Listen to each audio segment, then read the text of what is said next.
Video kali ini kita coba bahas saham blue chip atau saham LQ45 dengan valuasi yang sangat murah, yaitu nilai price to book value di bawah 0,4 bahkan PBV-nya sempat menyentuh 0,3 dan price to earning ratio di bawah 4 kali.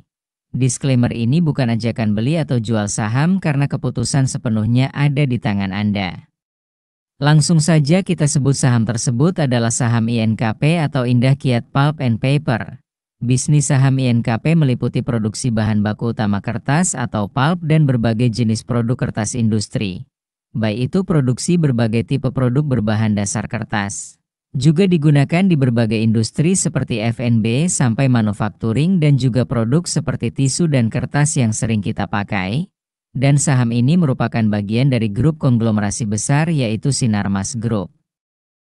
Saat video ini dibuat harga saham INKP ada di 6.500 per lembar atau Rp650.000 per satu lot sahamnya.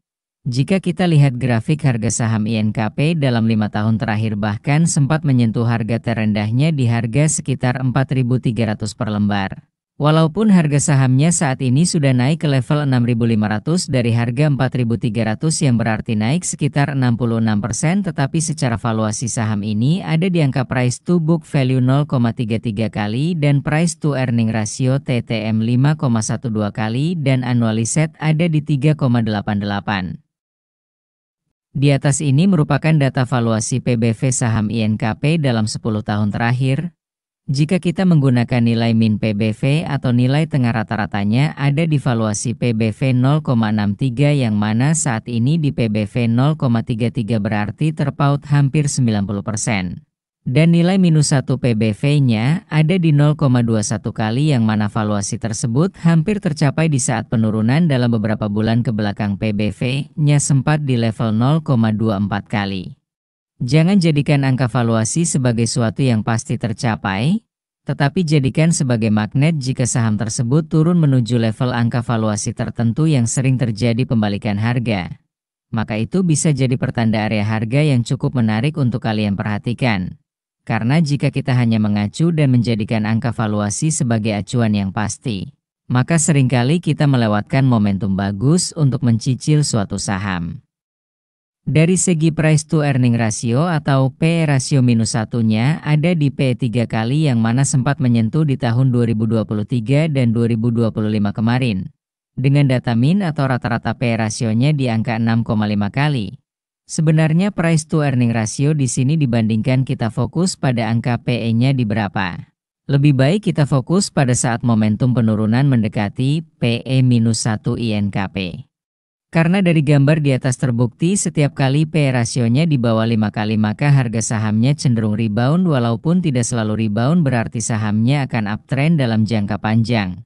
Terkadang kita tidak bisa tahu pasti momentum kenaikan harga saham akan uptrend jangka panjang atau hanya rebound membentuk harga high yang lebih tinggi dalam jangka pendek.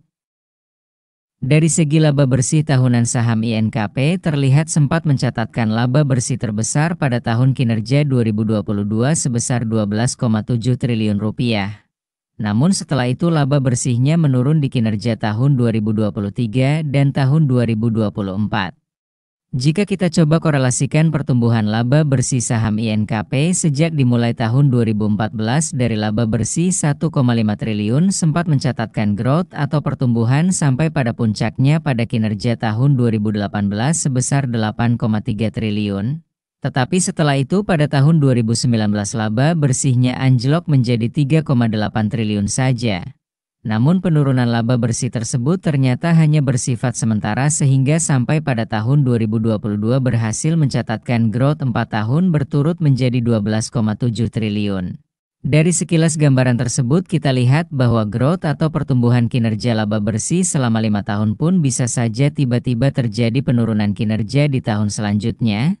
Tetapi hanya emiten atau saham yang memiliki bisnis baguslah yang mampu sustain atau bertahan di saat kinerjanya sedang tertekan dan bisa membalikan keadaan menjadi growth kembali. Saham INKP rutin membagikan dividen setiap tahunnya.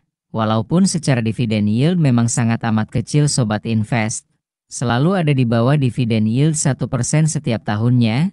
Dari segi payout ratio dividen pun saham INKP sangat pelit membagikan dividen karena payout rasionya selalu di bawah 5% dari laba bersihnya. Maka dari itu bagi kalian yang mencari saham dividen sangat tidak tepat melirik saham INKP sebagai opsi, kecuali hasil RUPS emiten membuat keputusan akan membagikan dividen dengan payout rasio besar. Namun itu hanya sebuah asumsi saja karena faktanya ini saham sangat pelit bagi dividen.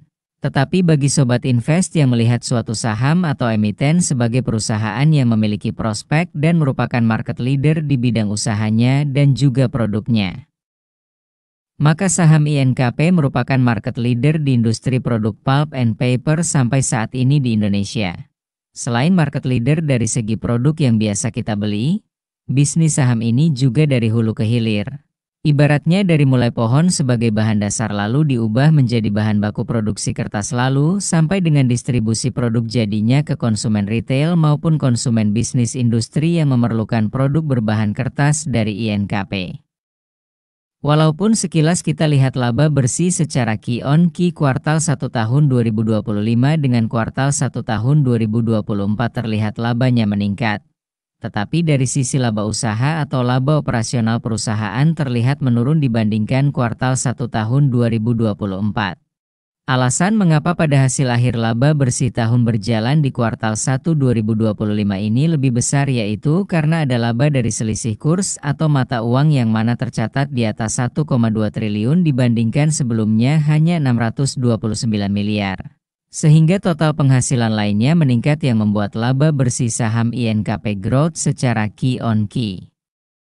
Di sini saya coba terapkan korelasi data antara laba operasional berbanding dengan net income atau laba bersihnya di luar dari faktor income tersebut disumbang besar oleh laba selisih kurs, yang mana ini pernah terjadi di kuartal 1 tahun 2020 pada gambar di atas.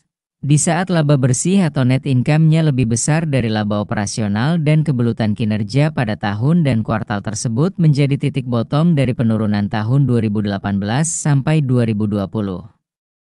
Bisa jadi ini sebagai indikasi awal emiten atau perusahaan keluar dari tren penurunan kinerjanya, karena di saat laba dari selisih kurs itu meningkat maka memungkinkan emiten untuk mencadangkan sekaligus menggunakan cash tersebut untuk operasional sekaligus ekspansi bisnisnya tanpa mengganggu laba bersih dari operasional bisnisnya.